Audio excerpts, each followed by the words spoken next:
I'm gonna okay. Hey, I want to thank everyone for coming. If you don't know me, I'm Bob Fiscella. I'm the current president of the DHA.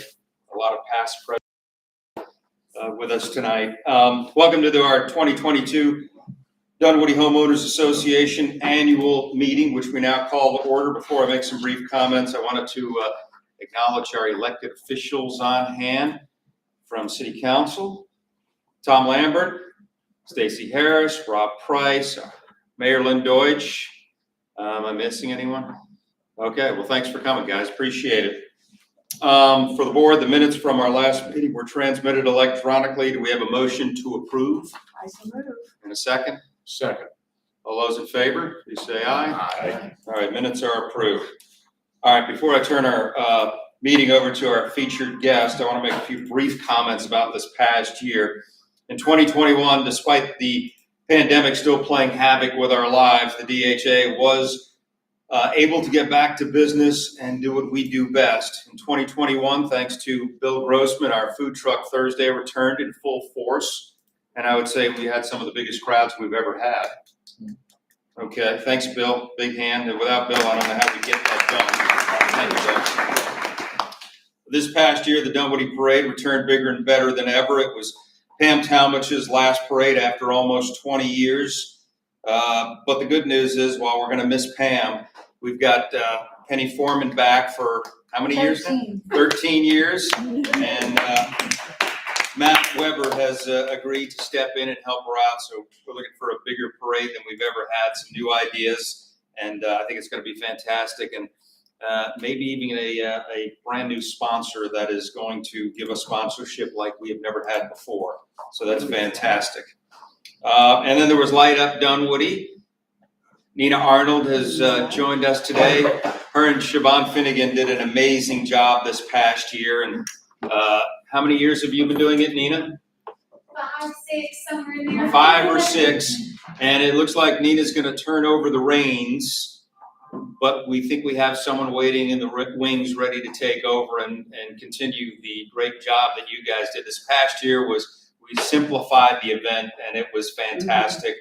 And our DHA principal, Tom Bass, was on hand to welcome Santa, and it was phenomenal. And he enjoyed it so much that he said he wants to come back every year and do it, right? So hopefully we'll get Tom back this year. Thanks, Nina. Appreciate it. Also of note, the homeowners of the branches, we helped them work out an equitable agreement with the shops of Dunwoody to secure an undisturbed buffer and green space as the city rezoned the village. Big hand, Stacy and John Hennigan played a big part. The DHA did have to front a lot of money to an attorney to make sure that this happened. But I think at the end of the day, we were able to get an equitable solution, and at some point in time, it will foster redevelopment of that area of the city.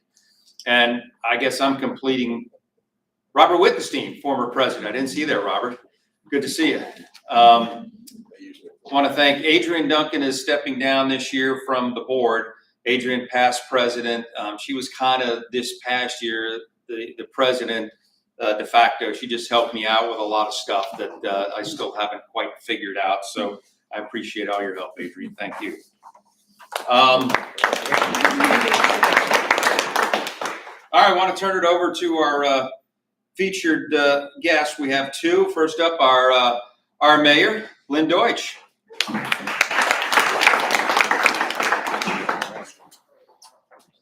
Sorry, Alan, you had asked about audio visuals. I didn't realize that Lynn was bringing her own and the setup, so. I have a drive if I can plug it in. If you can figure out how. You can figure out how. We have a couple of audio visual. I don't want to corrupt the state.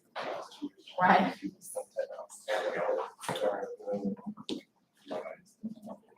Right, let's see. Okay. You done? Doesn't work. Hold on.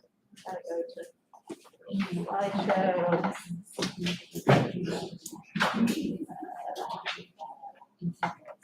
Maybe not.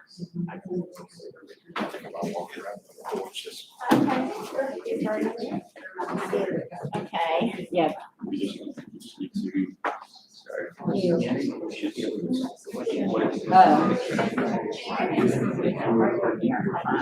Worked a second ago.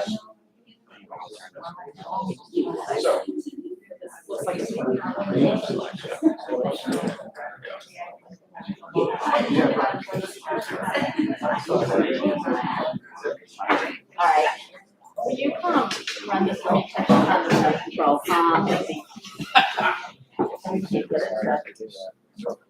Well, I actually, We just need to, who's our PowerPoint experts? none of the I used to do it all the time. Any if you don't mind.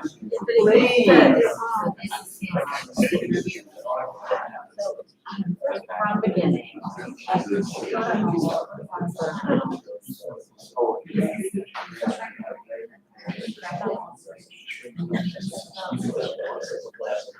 But it won't, this is, come together, do it in slideshow, but it won't.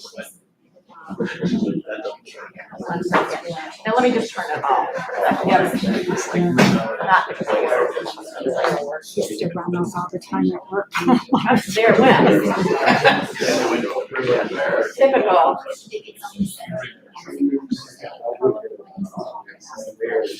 I'll go over here now.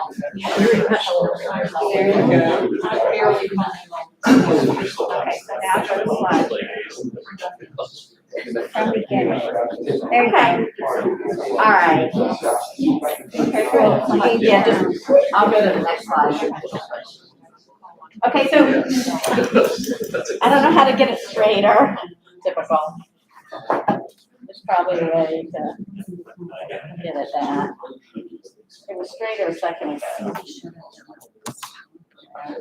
It'll work. I just have these slides. I'm gonna take this off because I'll get away from everybody.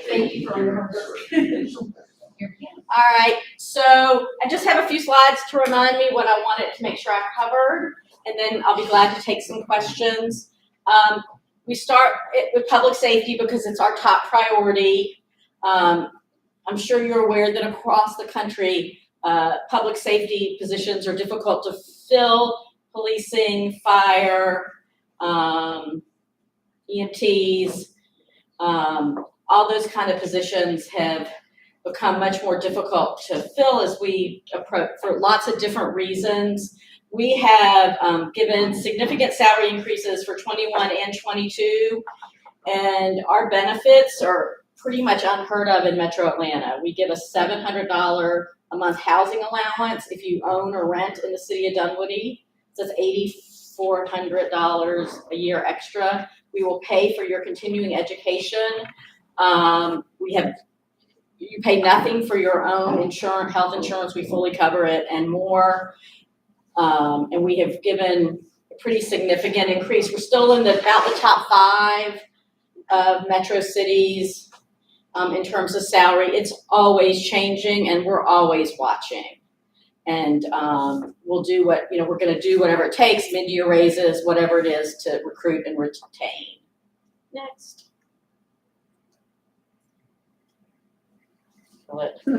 Yeah. No, it's not touch. Sorry, it was. Okay. Okay. So this isn't in sludge, but it's okay. It's okay. So community development, which is probably one of your greatest interests here. It's okay. Just leave it alone. We have added a 3rd code enforcement officer as of this year. As of January, she's up and running. She had to be trained. This allows us to be more proactive. We updated the sign code to hopefully have less confusion and more consistency. As you just heard, we finished with the Dunwoody Village zoning. And entertainment districts, which allow you to carry alcohol from one business to another, are now in Dunwoody Village, Ashford Lane, Perimeter Mall, and High Street. So pretty much most of Ashford Dunwoody. Okay. And then these are some of the, my computer is slow. We have lots of new projects on their way in various stages. The hall at Ashford Lane, which is really just a tenant. Ashford Lane, the company that owns the Target Shopping Center, is a Fort Worth-based real estate developer. And they the hall is a tenant, so they're the landlord. Ashford Lane, on the other hand, is, if you haven't been over to the Target Shopping Center in a year, they have closed off the road that was in front of Outback. Outback is gone, but Hobnob and that road is going to be green space. And you can look at it online if you Google Ashford Lane, and you can see they have a bunch of new restaurants coming.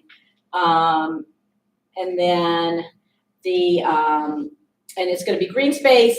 The tables in the middle, the public space, they hope that you'll be able to sit at any of those tables and order from whatever restaurant. Also, all the new restaurants that are coming, Grata, what's the Mexican?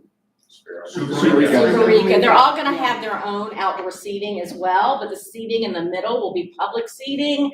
It'll be some more of those swing tables because they're awesome and it makes us really cool. And high tops and all kinds of variety of tables. And you should be able to, assuming they get the technology to work, order, like if Sue and I are at lunch and we want different things, we should be able to order from the table and get from our restaurants. And then the hall is going to be a very sophisticated food court. High Street has really broken ground after 18 years. Campus 244 is working on attracting major tenants. I think there should be an announcement maybe second quarter of this year for at least part of that building. The hotel partner has already been announced. I think it's a Marriott brand. Of course, that can change. Dunwoody Village with a partnership with our development authority. The courtyard has been done, and there's much more coming to the village. This will have 5 restaurants. It's David Abe's, which is Dash Hospitality, and everybody seems to really like Barn. So that's exciting. Can you get to the next one? We have a rooftop bar now, and Iron Hill Brewery have both opened in the perimeter area. There's a lot coming to the perimeter. There's a lot underway. And then, yeah, sorry, I've not made this easy for you. All right, parks, you probably all know this. Brook Run, we finished in 21. The amphitheater is up and running. That's okay. You can get to the slideshow if you go to the slideshow, maybe. Waterford Park, which Tom was instrumental in us acquiring, and we put tennis courts there and a pavilion. Park at Perimeter Center East, in the next month, we should be approving the contract to build. Only, pandemic stopped it, but we're excited about that. Austin school site, where plans are evolving. And then Firmac property will be further down the road. There. Okay. I don't know what's next. Just hit the Yeah. slide, send the icon at the bottom of the screen. Oh, Sorry. that's okay. Go down one. Yeah. There we go. Okay. That's where Public Works. So in 2021, we built 2 miles of sidewalks, several crosswalks, and paved 18 lane miles. As we speak, we're finishing up the intersection at Chamblee and Dunwoody and Spalding. And the big holdup there is that part of Dunwoody has a City of Atlanta water. And so all the water pipes and everything, we have to go through them, and we're not really a constituent or a big customer. So, the intersection improvement is, we said the Georgetown Gateway project is underway. It's going to take a few years, but, we're making slow progress. Ashford Dunwoody Commuter Trail. This is the plan. Winters Chapel Multi-Use Trail. That's the plan. Very excited about these projects the council has had for the last couple of years as a big priority is connectivity, and this is a big part of that.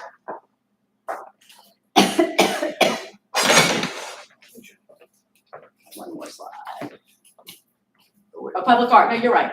All right. So at our last meeting, we approved a partnership, essentially the skeleton of a partnership with our development authority and Create Dunwoody, which was a nonprofit that was created out of our public art study. We're really looking forward to we've had some, right? We've done a lot in a fairly short amount of time. We went from virtually no public art to multiple pieces of public art, with lots more to come. Create Dunwoody will also I've been talking for 2 years about the city partnering with DHA for Light Up Dunwoody. And I have lots of ideas, but we don't always have the staff. So down the road, Create Dunwoody can become part of the event process for the city. And so I don't know if you remember in 2019, I think at Brick Run, the city rented an ice skating rink and had winter inflatables. Well, that should all be the same day as Light Up Dunwoody in the village, in my opinion. It should all be one event that flows together. And so working on that because we put the pandemic behind us. And I think there's just really one more. Economic recovery. So I put together, I think it was in 2020, but all the days run together, an economic recovery task force. We've been meeting, we brought in, because I'm sure that you can imagine, so about 80% of our tax base is paid by commercial taxes. And when the office buildings left, created a lot of uncertainty that we're still totally living under as we speak. And so working concerted to attract these companies, so Carvana, though it's a car company, it's really a technology company. And they just leased the first State Farm building. And they say they're going to have 3,500 jobs, and our understanding, which not today, Right. And they already have about 1,500 people in Metro Atlanta working for them. But so they're taking the first tower, and it's our understanding that they will not be virtual, which is really good news, like for Iron Hill. Insight Global is in the office now. That's a really big deal too, because the hotel was built. Insight Global, they bring in people Sunday night or Monday morning, and they leave Thursday night for training. And so that hotel was built as a partner, and obviously has not been very busy. And Iron Hill in that building, that's all part of it. So it's exciting to think that we're going to get business travel back to some extent because hotel motel taxes are way down. And then how we attract technology companies and other companies to Perimeter, keeping up. We've had some momentum in 2021, but how we build on that momentum. We have buildings that are not very full. We're about 20 to 24% vacant. Because State Farm had leased all that space while they waited for their towers to be built. We already knew we were preparing to work to fill those buildings in 2020, and we all know what happened. They completed their move out. So there are people that work for State Farm that I'm still not sure have been in the new buildings yet, or in their new office space. They probably had been in the first tower because the second tower opened during the pandemic. And so we have just good stuff happening, I think. And so, and these are different ways you can reach us. You all know how to find us. So does anybody have any questions? The 285 project, which was a big focus of ours, like Tom and I have been working on delivering the bridge, helping to design the new bridge. Now we're not even sure there's going to be a new bridge. So the governor has chosen to fully fund this with a private partnership, which means that the private developer comes on earlier. And on top of that, the funding, they just tried to fund part of 400 expansion a few months ago, and they didn't get any qualified takers. So they've stepped back. We're at least a couple of years away from them bidding out the 285 top end projects. We continue to advocate. The public hearing process for that will have to start totally over because there's already some changes anticipated. And so we will make sure everyone knows when those meetings are, and I hope we'll get a really good turnout from Dunwoody because, like, I was talking to John Ernst the other day about it, and I'm like, it like touches 3 yards in his whole city, because so I said, you don't get to vote. And Chamblee has new leadership, and so it'll be interesting to see where we go from that. The ATL and MARTA are working with us to try to figure out what bus rapid transit is going to look like and how the stations are going to be paid for, because that's a big deal. Any questions? Robert? So Lynn, you talked about the fact that we have had to give the police raises. Yes. How much has police pay going up? In other words, if you have somebody with 3 years' experience from a few years ago, what would their salary have been and what would it be then? I don't know the specifics, but it's gone up. I think 12% was the last raise, right? Cumulative. Does that sound about right, guys?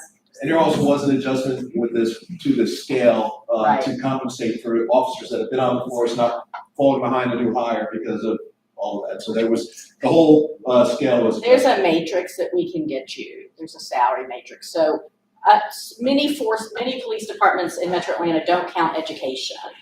And so what Tom's talking about is if you've been an officer with us for 10 years and you have a bachelor's degree and somebody comes in with 4 years experience with a master's, we had to make sure that it was balanced out.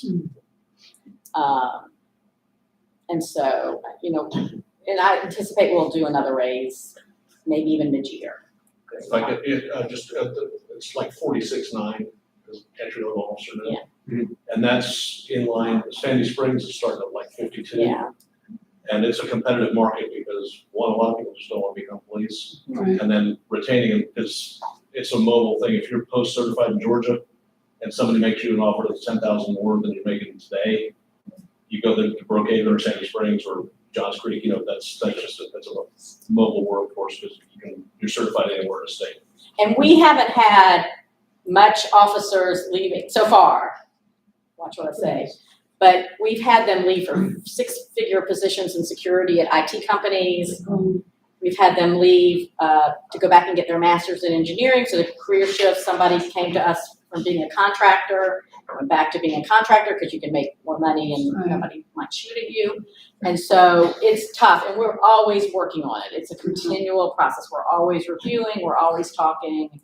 And if you know anybody, and we have a good reputation in terms of benefits and salaries and stuff. And when we did our adjustments, we had spoken to Sandy Springs and we asked what they were going to do, and then they did 20% more than they said they were going to do. And so after they said they weren't going to do that, so we're going to continue to work. Our goal is to be in that really top tier of salaries. So how much has the police budget gone up?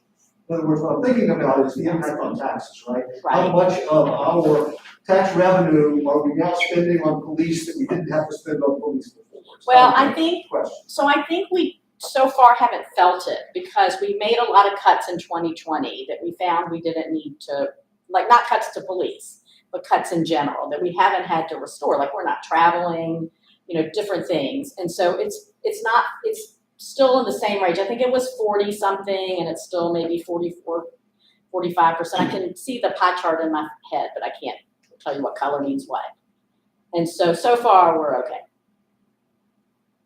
Question on the housing stipend for police officers, does that also include firemen?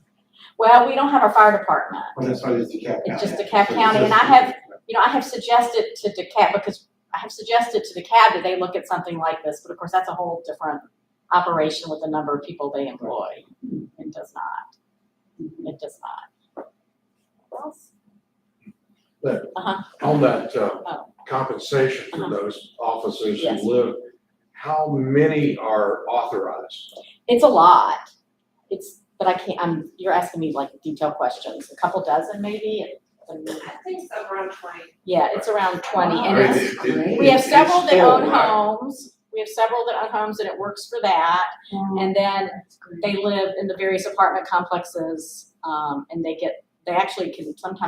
usually get a stipend from the apartment complex too, and then our rent on top of that. So, And that's a whole recruiting tool as well for like a young single officer that says, okay, I'm just moving in from North Georgia or something like that.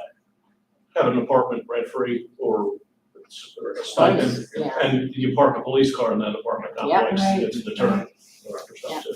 And young single officers care much more about that kind of thing than they do about health insurance. So young single adults don't, with health insurance. And I want to thank DHA for making a lot of things possible. The farmers market, pulling off the parade this year in the pandemic, Light Up Dunwoody, and we look forward to partnering with y'all for more things. And so, no other questions, I'll let Alan. Do you want me to see if I can pull it up on mine? No chance in hell, but thanks. Okay. Yeah, right, absolutely. I probably If you're traveling in the morning, I don't know what people do right now. I do. tracks from Dunwoody are being replaced, and that's gonna take a lot longer, as former Chair Mark, It's not like looking yet. 6 weeks rather than a couple of weeks, so. Yes. if Thank you're you for letting me know. traveling Downtown, it's like go to Norville or go to North Springs or Yes. something like that. It's cut off. I saw It's them literally working. cut off, yeah. Okay. What's the last stop on the north, towards the Dunwoody? Is it medical center? Medical center? Medical center. And they are Or shuttle. Doraville or, Yeah, Chambly, I mean, you can go to other tracks, but on that one, if you're going on the red South. line. yeah. Right, and is there a train? There wouldn't be a train running north either right now. They're using Or is it- buses too. They're using bus bridges, right. but yeah. So- Tom, I'll give you a ride home. Yes. Thank you, Lynn. You're welcome. Thank you, Lynn. Did not work. Disconnect. Okay. I think you. Yeah, Okay. A lot of smart people in the room, apparently no one can run a power No, plant. well, I used to be really good at I technology. was gonna ask if anyone but Tom wanted to run it. It's Lynn's computer. Now, you got help and it didn't help, so we'll go old school with the notes. All right, let me officially, if everyone doesn't know, Alan Mothner, formerly of the Nature Center, now his official title, is the CEO That's right. of the All Sproul caps. Center for the Arts. Yes. Excuse me? Did I get that right? All caps. All caps, yes. Take it away, Alan. Thank you. I think I'll forever be known as like former Nature Center. It'll be there forever. I am the CEO of Sproul. For those of you guys that don't know me, it's crazy. We've had a lot of turnover in our nonprofit. So I think I'm now almost 2 years there and the senior nonprofit executive. We've had Wow. Stage Door, DPT, Wow. Well, and the Nature Center. Yeah. So I'm old. My glasses attest to that. If I fall, I'm not drunk. It's just I'm getting used to these. So I wanted to catch y'all up on Sproul. It's been a while, I think, since Sproul was presented. I know it's been a while since I've presented. And I realized when I was doing this, I actually presented to the Rotary on Friday. A lot of people do not know Sproul. Like they know the name, but they don't know us. So we're actually two buildings here in Dunwoody, right? We have the gallery space, which is the funky old house from the 1800s that is on Ashford Dunwoody. Over by Walmart, you guys probably remember it as the mural sign. Yeah. Okay, everything will be okay. Sign. Sorry, I'm not allowed to say it. No, I'm kidding. Everything okay will be okay. Murals there. It's now the home of our Amplify project. The mayor showed a few slides of amplifying some of the public art that we've done over there. And then we have the Education Center, which is located next to the library. So it's hard to justify our two spaces, right? Where the place where the sign used to be and the place next to the library. We are working to overcome that. Our building at the gallery shows 4 to 6 shows every year. We have our market, which you all probably know from the Holiday Artist Market every year. But there's rotating shows. We actually have a show coming up on March 10th, which is our next new show. And as I mentioned, there's 4 to 6 there each year. At the Education Center is where we teach all of our classes. It's where our offices are. So I get questions all the time. How do you teach all your classes in that little house? They're not there. They're at the Education Center. And we joke because a lot of people don't know that we're there because we have this beige stucco building and nothing screams art center, right? Like beige stucco, 1960s municipal building. So we were working to fix that and to make that look more like a true art center and be a community art center, right? So it houses the Sproul Center for the Arts. It also houses Stage Door Theater, the library, and the Hand Weavers. So it is really, Dunwoody's cultural arts center, and we're doing a lot to try to integrate all those different groups so that the community itself has that art center. There's also about a half acre plaza located between all the buildings, which probably no one knows exists. We've had a couple of pop-up functions there in the past year, and we'll be having our big fundraiser there as well. So that is a public space. We actually opened our coffee studio at Sproul the beginning of this year. So if anytime you guys want to come by, grab a cup of coffee, you can do email. We have Wi-Fi throughout the building. You can hang out in the plaza. It is your building. It is a city building. We are tenants. We pay rent to the city to use that building. So that is just like the Shadowford building. I've gone totally off script, and this is what happens when you don't have a PowerPoint. So let me get back on script. So those are the two Sprouls. So a lot of people also don't know, we opened a year and a half ago. We were closed from March 16th until June 22nd. And then we opened on June 22nd very tentatively with camps and a couple of classes. If anyone's ever taken like a ceramics class at school, those guys show up on like Christmas Eve and New Year's Day. So they were banging at the doors like Feline's basement, like wedding dress sale to get back in. So we opened on June 22nd with a few camps and with those classes. That first summer, we had 524 total participants. That was down from about 1,500. Each quarter since then, we've grown at 50%. So the fall of 2020, we had 729 participants. The following 3 quarters, we had just over 1,000. And then last fall, we had almost 1,700 participants again. So we are back to our pre-pandemic levels, which is great. Great in the sense that people are getting back and that we're able to support our mission. We're able to get people in the building. We're able to offer a lot of classes. The not so great part is for us is we're just out of space. So that building for us has 10 dedicated studios. So those studios range from everything from painting and drawing, which we could do in this space, right? You know, don't need a lot. We have easels, we have tables, and we have sinks. We're not painting in your pretty building, Lynn, don't worry. We're painting in our old building that's from the 60s, if I haven't mentioned it. So we do painting and drawing and all that kind of stuff downstairs. But then upstairs, each one of our different studio spaces is built out. So we have a photography studio with a dark room. We have 3 different jewelry studios. We have a glass studio. We have a ceramic studio. We have blacksmithing. Like most people don't realize this. And Sproul, in our public-private partnership with the city, has built out each one of those different classrooms to accommodate those mediums. So while that's all great, when my jewelry class, our jewelry classes fill, I can't teach a jewelry class in the photography darkroom, right? I can't teach a ceramic, and I'm not teaching, don't worry, photography maybe. We can't teach a ceramics class in a studio without all the equipment and the wheels and the kilns and all those type of things. So the nice thing for us is we have this huge demand and we have nowhere to go. So we are currently working with the city on that expansion plan to get to where we are. For reference, last year we offered 726, and these numbers are not audited because they're on here and I don't feel like opening this up, but about 726 different classes. We had over 8,000 student participants last year in 2021. And if you count, as our CVB likes to call it, heads in beds, right? So how many people come in for a class? So if Sue took an 8-week class, we'll count her 8 times. She comes in Mondays at 7 o'clock for her 8-week class. We had over 40,000 people in our building last year. It's over 300 a week. We maxed out at 1,600 and change one week. And we typically now, with the numbers that we have, at more than 1,200 students each week in our building. So it's a really, really busy place. The reason I think that we've been able to get back to where we were is in October of 2020, we undertook a new strategic plan. That's when it was completed. It took us several months.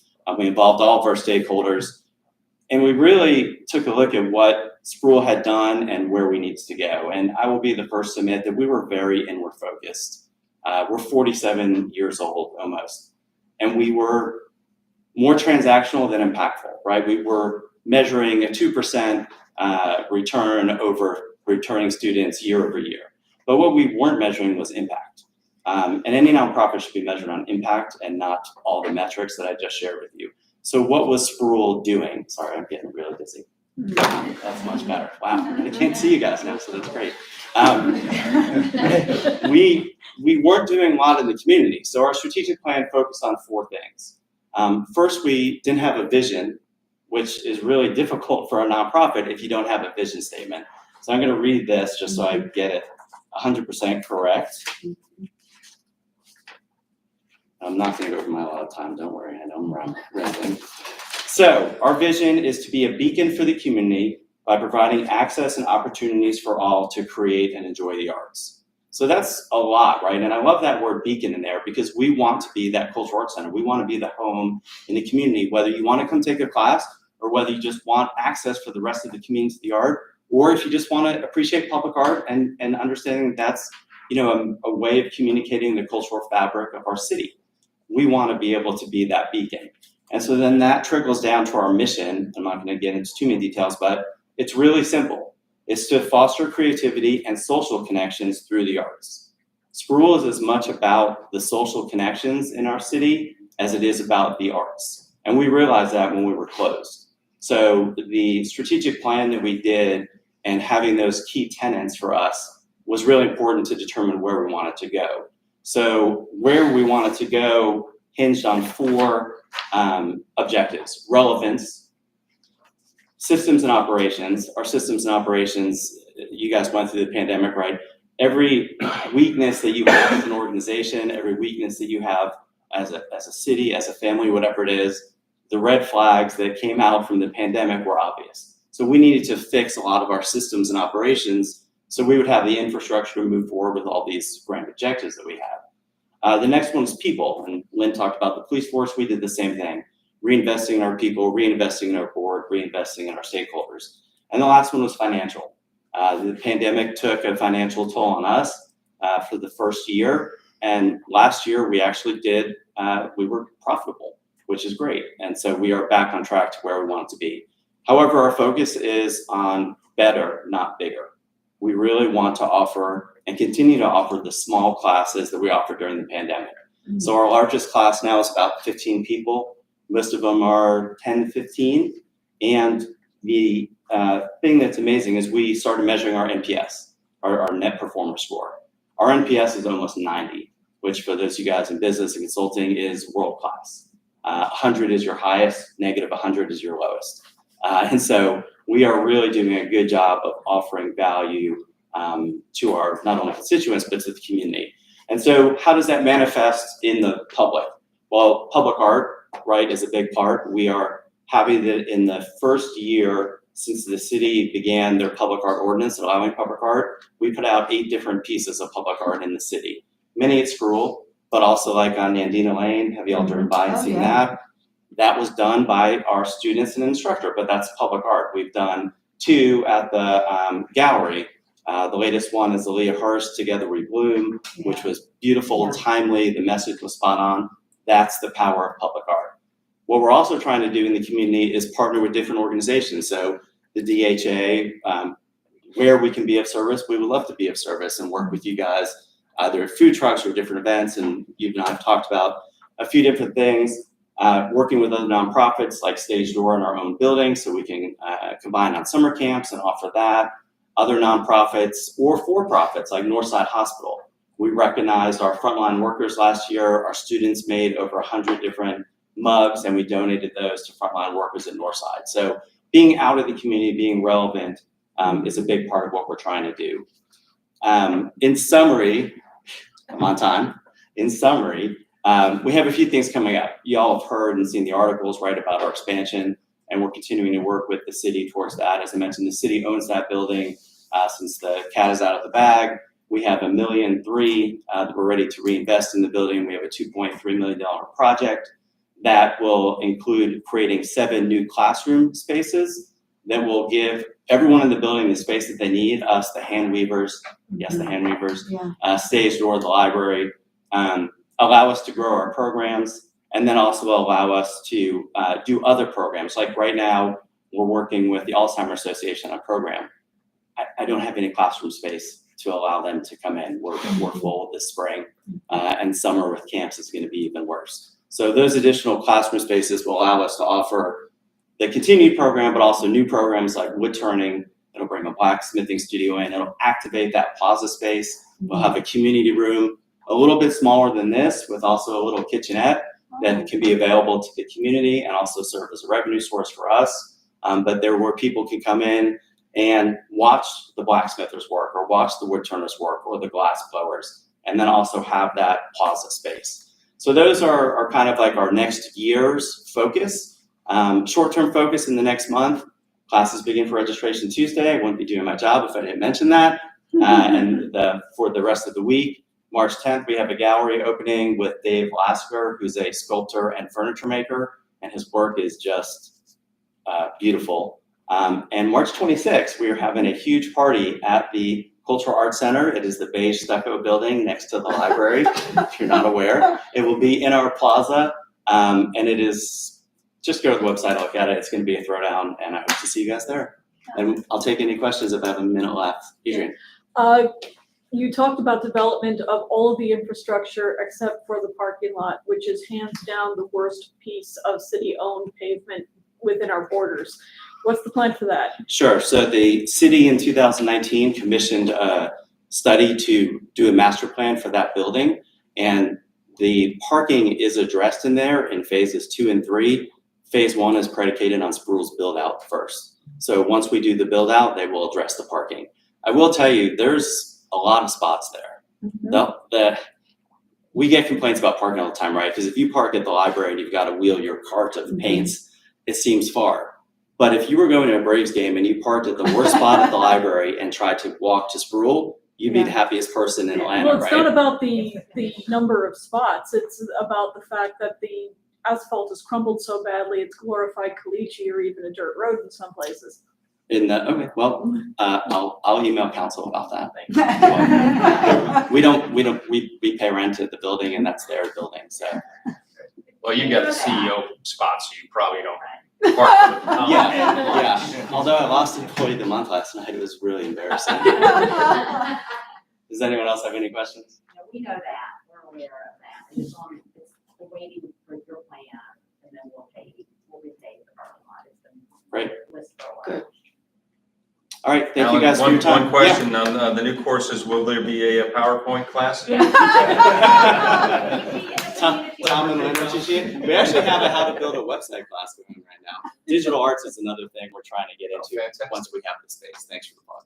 Thanks, Alan. All right, Appreciate thanks, it. All right, we want to talk a little bit about some of our projects, the DHA projects. We have a new director of the farmers market, and here to talk about that for just a quick moment is our board member that handles the farmers market. That would be you, Sue Ellis. So. Come on up front, Sue. Oh, it's not that much. Do you have a PowerPoint? DHA is happy to sponsor the Dunwoody Farmers Market again this year. We do have a new manager, the old manager, but she is now the real manager, the entire, the whole management. It's Kirsten Simmons, and she's got a great lineup. I have a list of those that will be there next Saturday if you want to see it, but we are running an ad in the Crier this week. We begin next Saturday, 9 o'clock. And for those of you, for those of you who haven't been, please come once. Even if you're not so interested in fresh produce or looking at some of the meats and so forth, it's a real community event. It is a fun morning. You will see more blasted dogs than you've ever seen in your life. Lots of cute kids. Just come once. It's a fun morning. Do you want more than that? What are our 9 hours to 12. 9 to 12 on Saturday. We've got our permit, yay, and we're ready to go. And there's nice parking there. There's great parking. Just saying. Thank you, Sue. Well, as I said, this year we have Matt coming in to join Penny on our parade, and they've got some amazing ideas and maybe a huge sponsor. And you guys want to come up and talk just a bit about the parade, and we have a theme for this year's parade as well. Okay, so we talked about a theme, and the theme for this year is Parade of the Stars. because we think we have a lot of stars in the city of Dunwoody, right? So Parade of Stars, it's cool. And our biggest star is going to be our Grand Marshal, and she is Pam Talbot. Look how I get to it. So we talked to Pam about it, and she started crying. She was so excited about it. So that was kind of. She couldn't come in today, but. Are you going to be able to keep her in a car? She's going to be out there directing. I told her she has to have her own convertible. That's it. We can't find another one. But so far we have one band confirmed. And It's still early. Yeah. We'll have lots of fans. Yeah. That's our goal, to have a lot of bands. And Yeah, we're going to change up a little bit at the very end. We're going to turn in earlier like it was 3 years ago. We tried different last year, and I think the other way works a little bit better. But other than that, it's about as far as we've gotten, guys. But we have been working on it. Yes. Good. Be prepared. It's gonna be a good one. It's very good. So, any questions? Sponsor, you spoiler alert over there? Oh, yeah, come on. I'm not ready to We announce that can't, yet. we can't say yet. We're still working on the packages and the amounts that we wanna have people pay, so that should be ready, And Adrian, the- sorry. Yeah, it's okay. And the registration to be in the parade will be open by 10 o'clock tonight. Good. We've had in the past, Curry Honda was our big Right. sponsor, and they left us a couple of years ago. Okay. But we think, we're keeping our fingers crossed, we're gonna have a sponsor that will blow previous sponsorship away. So they're still a work in progress, but I think it's gonna be pretty cool. I think it'll be a big year for the parade. We need a big year. The last year was great. Last year was, It was good. it was good, but it wasn't like it was in the previous years. I think we only had one band last year. Yeah. So- We still had COVID hanging over our Yeah, heads. that's our goal, to have as many bands as we can get. So. Good. Yeah. So anyway, that's it. Tom, all the Dunwoody City Council people, Parade of Stars, you'll be part of that. I know you're worried about that. All right, time to turn it over to Bill Grossman, who is going to talk about our executive board elections. And before you do, Bill, when you come up here, would you just take a couple of seconds to talk about the Food Truck Thursdays and how everything came back together this past year? Sure. The 9th season of Food Truck Thursdays will start on May 5th. The opening entertainment that night will be a cover act that does a Journey cover called Departure. I've seen them live a couple of times locally. They do a really good job. They've been around 10 years. They've got a very polished act.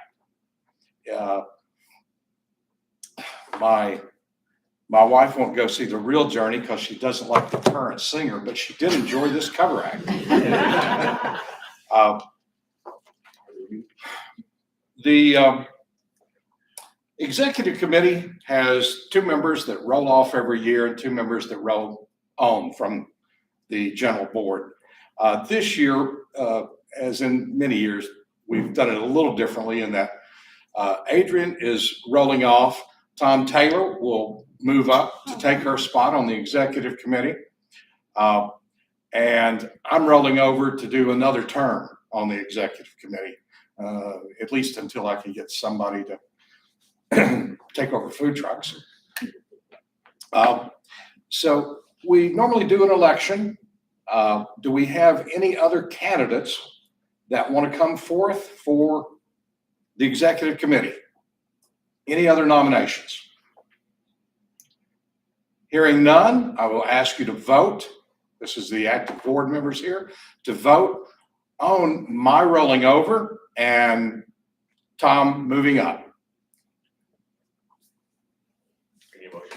All those in favor, please raise your hand. Opposed? Okay. I see no opposed. Thank you. Thank you. Thanks, Bill. Okay, that'll just about do it. Are there any questions before we end our meeting today? Actually, Bob, just an announcement, that some things coming up very quickly. This isn't a 60-point plan you're gonna go No, on. this is 3 points, this is 3 points. You got some important dates coming up. Our state representative now, the redistricting is going on, so I got 2 representatives. For Dunwoody. For Dunwoody. So Dunwoody now is Station. District 8, 79, and 80? No, it's 80, so Dunwoody is split now. Right. Right. Like Dunwoody Station and that area down toward the perimeter are in another district. Michael is not running again. So qualifications is March 7th through 11th. So basically, you're gonna see who candidates are then. District 80 now, what they called 80, the original 79. That's got most of Dunwoody, part of Dorville, but that goes down kind of. I think it's all of Dorville now, Tom. A good bit of it, yeah. I mean, but it goes down the Peachtree Industrial Beaufort Highway Corridor too, there. Redistricting is not a nice process, but in any event, 7th through 11th, it's qualifications. The primaries, May 24th, and if you have any runoffs, it's gonna be, in June 26th. So, and of course, the general is coming up, and everybody's up this year, state constitutional officers, every state rep, every state senator, so. Okay, do you have another? No, that's it. Okay. All right, thank you, Tom. I appreciate it. Well, as far as our next meeting goes, I'm not sure when that is. Usually it was gonna be the first Sunday in April, but the DeKalb County schools are on spring break that Sunday, and people come back the next, and then the following week, April 17th is actually Easter.